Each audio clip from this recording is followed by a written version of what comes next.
Today we'll be taking a look at the latest updates on Bray Wyatt's future, Sasha Banks, and more. Let's start off with this individual that remains as the hottest free agent in the wrestling market. And that is, of course, Bray Wyatt, Windham Rotunda.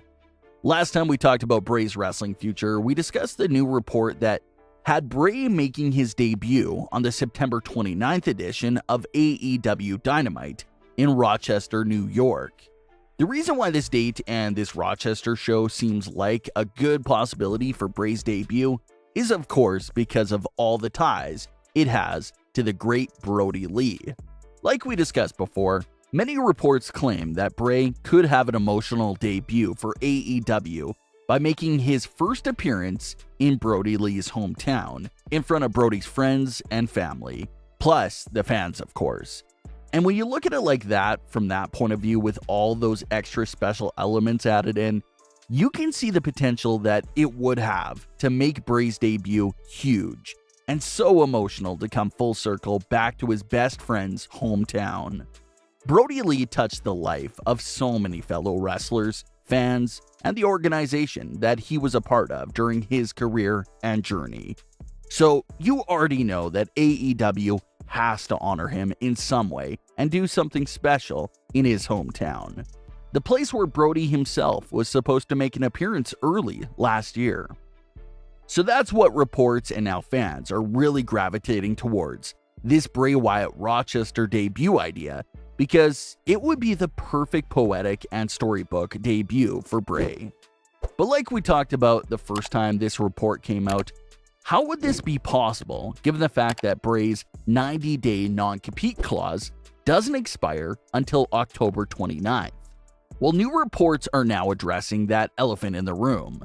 Reports claim that there is a way out of the 90-day clause, but it is slightly complicated. To get out of the 90-day clause earlier than expected, Bray would have to put in the request to WWE. WWE would then have to approve the request and waive the clause. Reports don't seem to know if Bray made this request or not. They seem to be very unsure about that, but they claim that it's the only way that this Rochester debut would be possible. The clause would have to be waived early. Did Bray Wyatt approach WWE and tell them that the reason for the request was because he wants to honor Brodie Lee and be a part of this tribute in his hometown? Maybe WWE would respect that as a valid reason and grant him the freedom to get out of the clause a few weeks early for this Rochester show. No one seems to know for certain at this given moment, so Bray Wyatt's status for this AEW Rochester show may continue to be a big topic of discussion over the next few days here until the show takes place. Even though there's a lot of momentum and buzz about Bray going to AEW, a lot of wrestlers and fans aren't counting Impact Wrestling out of the equation just yet. Sportskeeda recently spoke with Rich Swann, and he's rooting for Bray to end up in Impact Wrestling. He had this to say during that interview. And then, the last person, everybody's favorite, one of the most captivating characters ever, The Fiend, Bray Wyatt. I'd love to see Windham in Impact. That would be awesome. There's not even much I could say on that. Hey, what if The Fiend and the Undead Bride just took control of Impact? So Rich Swann wants to see Bray end up on Impact and basically run the show with some of the other characters that are already there. That sort of fits into Bray's theme. No matter where he ends up, it's going to be very exciting either way. Fans will follow wherever he goes. So if it is something with AEW or if it's something with Impact Wrestling, he's going to bring quite a few eyes along with him. So we'll see if we finally see Bray for the first time since April, or if we still have to wait until late October. Even though a lot of fans are eagerly waiting her return, Sasha Banks is begging for a former WWE NXT Women's Champion to return. It was Kairi Sane's birthday this week, and the beloved former superstar was greeted with messages and best wishes from her former co-workers and fans. One of the individuals in Kairi's comment section was Sasha Banks, who wrote, "Happy birthday, come back."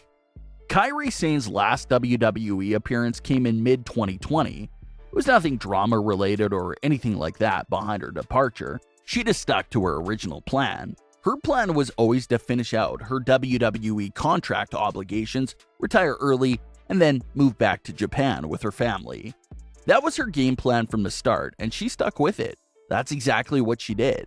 Kairi Sane is still technically under the WWE umbrella as an ambassador for the company, but obviously no longer an active competitor on the roster. Of course, no one was thrilled to see Kairi Sane leave. It was a very hard goodbye for a lot of superstars, especially for Sasha Banks and Bayley, who were not only close with her, but were also big parts of her final storyline in WWE. Kairi Sane worked closely with Asuka, Sasha Banks, and Bayley a lot towards the end, so it was hard on all of them the most. So Sasha Banks wants to see Kairi Sane come back to WWE one day in the future. We'll have to see if WWE will ever be able to convince her to come back. Or maybe if WWE does a show in Japan, Kairi would be a very special guest for a show over there as well. As far as Naomi's storyline goes, it seems like everyone's guess was right. This story is all leading to the in-ring return of Sonya Deville.